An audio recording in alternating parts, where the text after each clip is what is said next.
Hello and welcome back to the Doctor's Garage. In this video today, I'm on the French-Swiss border in the Alps here, and I'm with a brand new Land Rover Defender. And in this video today, I'm going to be telling you why I really think this car is the best winter family car money can buy.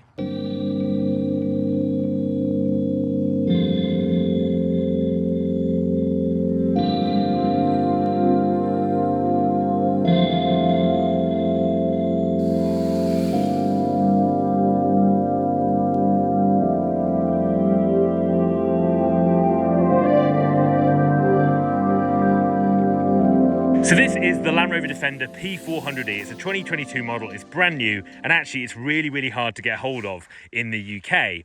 I'm out here in the French Alps with it, giving it a bit of a drive around the snow, on the ice, seeing how it handles and how it behaves living with it. As you can see, we've got some skis on the roof and just been doing a lot of winter activity really in the car and seeing how it handles. For those that don't know, the P400e is the new engine that's been put in the Defender. It's a 2-litre turbocharged 4-cylinder engine, and it also has that hybrid electric component that will do Land Rover claim about 27 miles on range. I'd probably say it's more around 20 miles of electric use, which doesn't sound like a lot, but actually driving around here in these small villages and towns, it's actually been really useful. It's quite nice to not have to be putting out loads of exhaust fumes in these beautiful places, which you can do with the new Defender, and still have that great off-road capability, but just be able to not destroy the environment quite as much. So let me show you around this car, what this car's got feature-wise. It's a really well-spec'd Defender. It's the 110, so the longer wheelbase compared to the 90, so it's got 4 doors. Definitely the family car of choice over something like the 90. It's got really nice details, like it's got the diamond cut wheels, it's got all the gloss black accents, are really well-spec'd from the outside, and there's some really cool features on the inside. A very cool one I'm going to show you towards the end of this video, so make sure you watch the whole thing. As we go around the back as well, obviously got the spare wheel, we've got the little P400e badge on the back. So let's take a little bit of a closer look of the tyres we're running. So these are actually all-season tyres. They're not snow tyres, they're not all-terrains, they're the all-seasons, and they are the Pirelli Scorpion Zeros. And you may think actually in this sort of weather, when we're dealing with this, you need snow tyres. But actually these handle really well. I have driven a car with snow tyres before, and yes, snow tyres are a bit better, but actually in truth, these are working really well. And these can be used obviously in the UK, so you can get your car fitted with these, and actually a lot of them do come as standard with the Pirelli P Zeros anyway. So for me, these tyres actually suit really well. I think when you get black ice and it's kind of more than this, you do find that they struggle a bit, but actually for most of the driving here in the snow, they're not too bad. The all-season tyres do really well. One of the best things about the Defenders, and we haven't got loads of accessories put on this car here, but one of the best things is being able to have like the ladder, the side boxes, these packs on the side. I know a lot of people think, what is the point in having those boxes on the side of your Defender? But actually, when you're out in the mountains like this and you've got a lot of wet gear and ski gear, it's quite nice to be able to put it in the back without destroying your car in the process. So I'm not sure what the guy is doing over there. Bit of noise. And that usability leads me on to the fact that actually inside these cars, the Defenders, it's great to have the full plastic footwells, the rubber mats. It makes it such a more usable car than if you have the carpet interiors. And for me, this is one of the best features really of having a winter car. You want to have something you can get into with your ski boots, with your muddy snow boots, and not have a problem really with that in the car. Again, all the plastic paneling through here is really nice. It's very utilitarian in the Defender, as you can even see on the door cards, all these kind of exposed fixtures and fittings. But actually that's part of what makes the Defender so unique and makes it a really usable car, as well as being one that pretty much drives like a Range Rover, and interior wise is very similar actually to what you might get in some of the other models like the Range Rover Sport. You've got all the same interior, which we'll move on to in a minute. Boot space in the Defender, I have a Discovery 5 at home in England, but in the boot of these cars it is pretty decent. You've got quite a good boot space, again a very usable space. One of the things I think they miss on the Defenders is this bit here. So the rear boot sill is quite annoying that it is just sort of painted paintwork, because when you're moving in and out and you're moving a lot of gear in and out, particularly if you're doing a lot of activity-based stuff, you want this kind of usable fabric, this kind of hard-wearing stuff. This is quite frustrating that you've got this kind of nice painted bit here when you're dragging stuff in and out. There is actually a checker plate sill protector. I'm actually going to put that in the link below in the description, because if you've got a Defender, this is probably one of the most annoying things, that you can't actually use it properly because you get scratches down here. So check out the link below in the description if if you want more information on that. But yeah, boot space in the Defender's quite good. It's not as big as a Discovery 5, but it's really decent. And because you've got these accessory areas like your roof rack, your boxes, it makes it pretty decent. Now, my favorite feature is actually, you can see the external of it just here, which is a little camera in the antenna there, in the fin. And I'll show you that when we get inside. So with your P400e as well, you have one side, which is your electric plug here, which you can plug into when you're at home and charge it up. And then on the other side, you have your standard fuel cap. So that's quite nice that they have that two different places for the fuels. So let's take a little look inside this car now and talk about the sort of interior of these cars and the spec generally. So this is a really nice spec car. We've got full leather interior, and it's actually a really hard wearing leather that Land Rover have put in the Defenders over kind of the softer, more luxurious leather. It's really comfortable, but it's a lot more hard wearing. When we get inside the car, again, it's a really nice place to be. You've got the steering wheel that's been taken from the other models now. So this is the same steering wheel you'll find on the new Discoveries, and on some of the other models as well. This is the kind of steering wheel that's moving forward.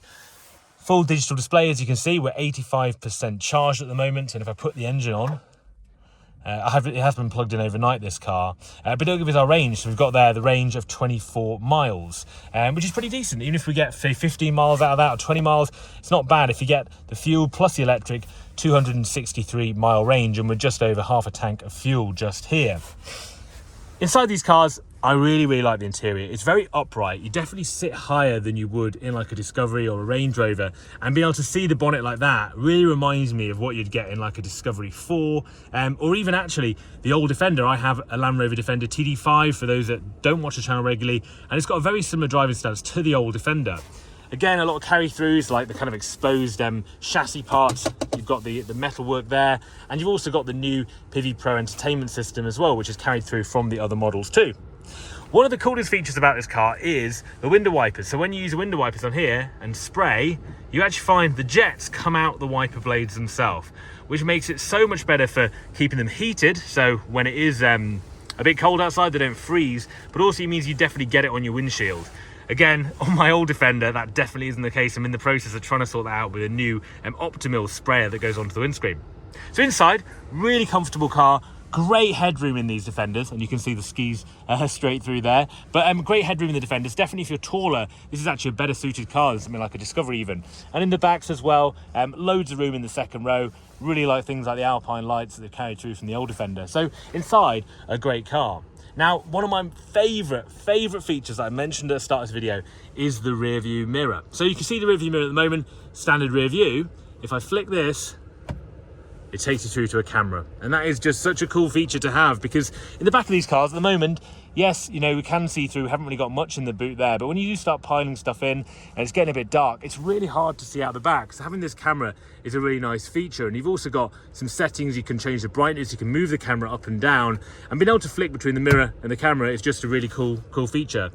I am actually fitting something really similar in my Land Rover Defender TD5, my 2006-7 car. I'm going to be doing that on the channel soon. Going to fit exactly the same sort of design. I got this idea from the new Land Rovers, so this clear view mirror, and I'm going to be hopefully fitting something similar. I'm sure it won't look quite as neat as this, but I'm going to be fitting that in my old Defender soon. So let's go for a little drive in the car, take it out and show you kind of how it handles on the snow. Like I say, we're just actually on the French-Swiss border in France.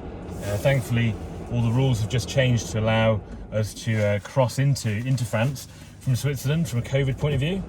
So that is all good now. So we start off, and this car starts in electric. And as I say, when you're driving around these small ski resorts, it's really nice to not be putting out loads and loads of diesel fumes and feel like you're doing some good for the environment, because otherwise you can feel in these really beautiful places. I know we should feel that more about a home when I'm home in England, but still, when you're here, you definitely appreciate outdoors and nature a bit more, and it's just nice to be able to nip around town just using electric, get home, plug it in, and it just means you're not really pumping out all those diesel and petrol fumes. The engine in this car, although it is just a 2-litre, it is a turbocharged 4-cylinder engine, the new engine plan that Land Rover produced, and you really get some kick out of this. So it's about, I think, 290 something brake horsepower, and you really feel it. You don't really need much more power, particularly in a car like this. And I think one of the things about the Defender is it's such a usable vehicle. Although it's very comfortable and you can drive long journeys in it, you can drive to France in it, you find that living with it in the mountains, being able to ski, being able to do a lot of activity-based stuff, you actually don't mind being in and out of this car in, say, ski boots and generally snow boots. When you kind of bring a lot of ice and a lot of mud potentially into the car, you've got an area which you can really clean free.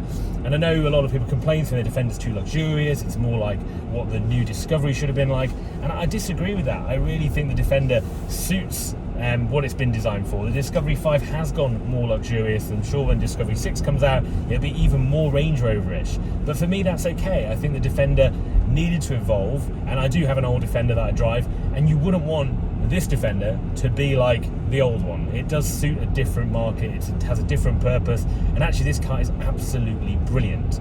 I think for winter, there is definitely not a better car that you could buy right now to have this level of comfort, the level of usability that you get with the new Land Rover Defender.